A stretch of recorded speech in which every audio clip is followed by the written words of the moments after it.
Hi, this is Rebecca Dirks with PremierGuitar.com. We're here backstage checking out John Mayer's gear.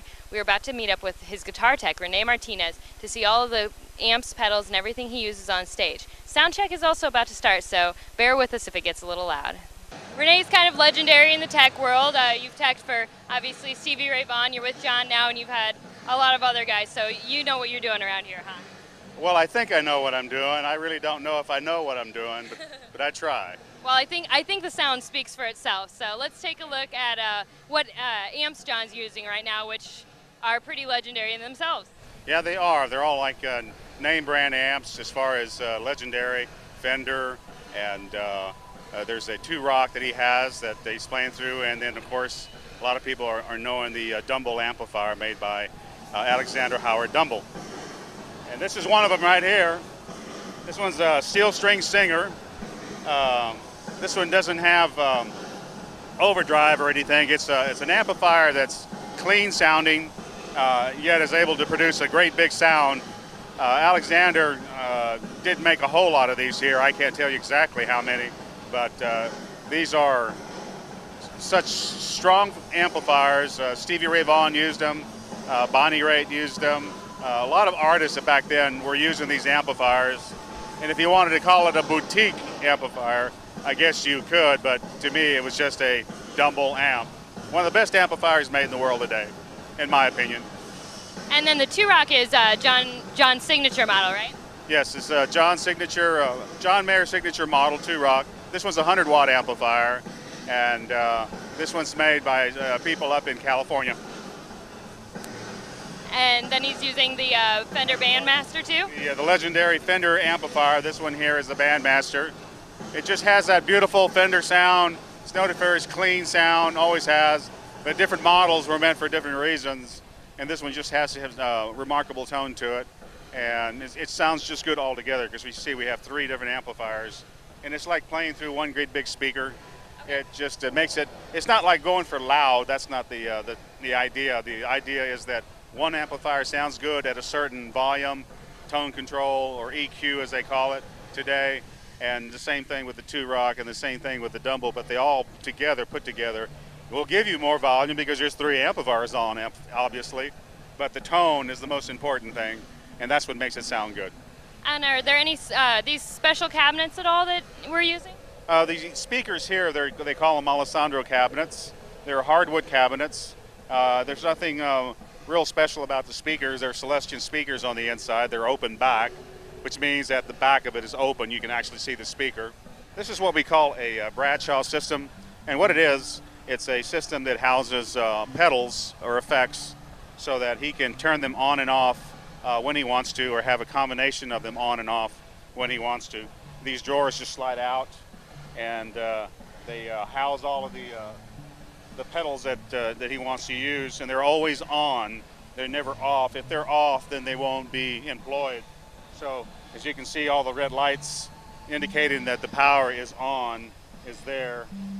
And then from here, it hooks up to a pedal, which comes down to the floor, and it comes all the way out, and it hooks up to the controller, as they call it.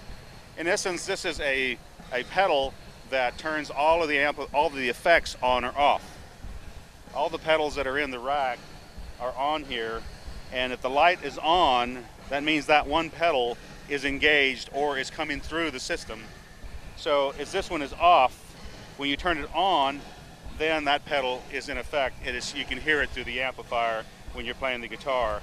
But this one has a memory in it, so what happens is that right now it's set to one setting. So this is what we call one setting, preset 1, or go to preset 2, and when you press that, I don't know if you noticed, another light came on, which means that that one is engaged, or those 2 pedals are engaged. And then again, for another one, and so forth and so forth. So when you want to go back and forth, you just hit this one button, and it turns all those pedals on, 1, 2, 3 on there, and then back again to the other one. And that would be for, you can see the number 1 on there. This has banks on it. In other words, it scrolls. You can see the numbers as I push the foot to a different bank, which like would be for a different song. And we have those, I have them taped down on the set list down on the floor, and it has that number, like number 9, beside that one song. So when he's going to play that song, he'll go to bank 9, if it's bank 9, and then he has all the presets to go with it when he's employing different places in the song, like a lead, or he's going through a certain part of the song where he has one effect on and off, and he can always go back to the original settings.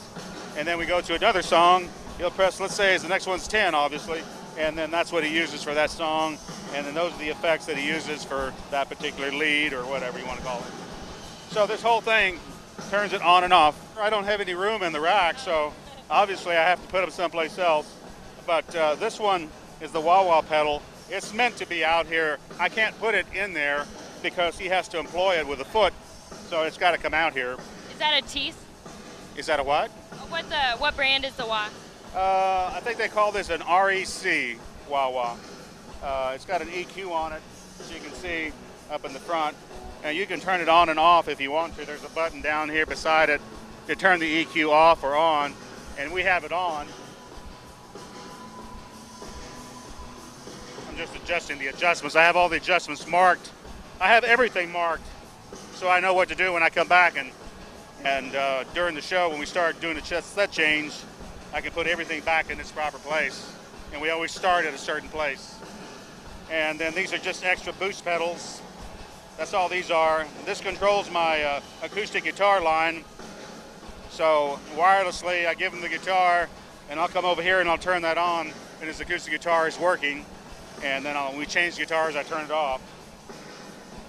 And this is nothing more than a looper, which means that this pedal here, this one here is engaged, it's Univibe, and this will turn the Univibe on or off. It's always on. It's kind of like this guy over here, except it's little bitty. So this pedal here, he'll turn it on and that effect will come on, and he'll turn it off so that effect is out. So it's not making a bunch of noise or effects that he doesn't want to come through. It's the one that he's put together, and it looks like it's been through the mill, old, wore out, you know, but it's been going through this for the past 5 or 6 years that I've known it. So it's getting more and more wore out. You can see. These are the machines that I had bought a long time ago for Stevie's guitar, and I guess he noticed them on somewhere, or maybe he didn't, I don't know, but they're on here, so I'm just taking that's where he saw it from. But I bought these for Stevie a long time ago and put it on his guitar, and when I saw this one, I saw that and I went, wow, you know, deja vu. Does he have the finish then sanded down on the neck? Well, it's just the way he wanted it, smoother. This is kind of sticky sometimes, you know, like today it's real humid. It can feel sticky later on tonight. And this will too, but it's more slick. As we've seen here, John has a pretty epic set of guitars, so we're not going to talk about all of them, but you're going to show us some of his main ones, right? Right, exactly. In my hand, I have the acoustic guitar that he uses for on-stage acoustic performance. This one is OM28, John Mayer signature model. It's got his signature in inlay here at the last fret.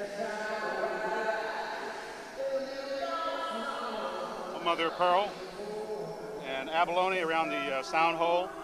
Here he's already scratched on it just from guitar picking. It's plain and simple, nothing more to it than that. Try to keep them as best a shape as I can, but they're road guitars. So I've got 4 vaults, and this is a vault here, and each one of these vaults here houses 10 guitars, so that's 40 guitars. And obviously he only does about 14, 15 songs or 16 songs a set and a show, so he doesn't use them all, but he has a choice to use whatever he wants to for that day, and says I want to use this one instead of that one today, and so on and so on. So they're all here ready to go. Each one of these guitars here in this first vault we'll use for every song, or that particular song. Okay. So that gets used for a song, that gets used for a song, that one will probably get used for one, that's for one song, that's for one song, that's for one song, that's for one song, that's for one song, and that's for one song too. The black guitar out there that you saw will probably go for 2 songs, maybe 3, depending on what he's going to want to play.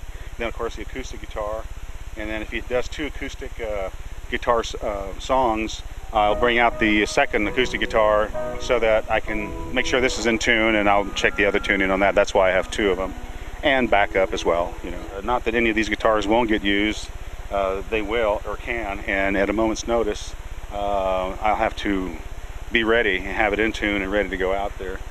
He does this little guy up here too, this little guitarlele.